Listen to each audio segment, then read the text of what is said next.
Hi friends, రోజు ఒకే తర ఒబ్బట్లు తిని బేజారంటే ఒకసారి కాయ ఒబ్బట్లు చేసుకోండి. ఫస్ట్ బెల్లము కొంచెం వాటర్ వేసి బాగా తెరలించాలి. ఆ తెరలి బెల్లం అంతా కరిగిన తర్వాత మనము చిన్నగా మిక్సీ పట్టుకున్న కొబ్బరి అది వేసి ఈ పానకంలోకి బెల్లం పాకంలోకి చిన్న ఫుల్ ఫ్లేమ్లో ఫ్రై చేసుకోవాలి. ఆ పానకము వాటర్ అంతా ఇంగిపోవాలి. అందువరకు మెత్తగా స్లో ఫ్లేమ్లో మనము డ్రై చేసుకోవాలి. తర్వాత ఇలా అయిన తర్వాత ఇలా కట్టితే ఉండ రావాలి. ఇలా ఉండొస్తే ఒబ్బట్లకి కరెక్ట్ పర్ఫెక్ట్ పూర్ణం అన్నమాట.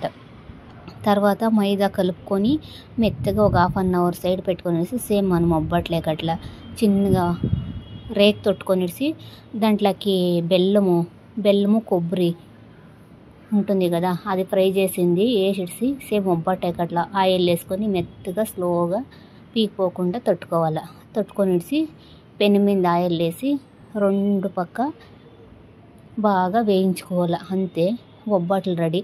ఇది కావాలంటే 1 month వరకు తినొచ్చు పెట్టుకొని, ఏం పాడవదు. చాలా టేస్టీగా ఉంటుంది, సూపర్ టేస్ట్.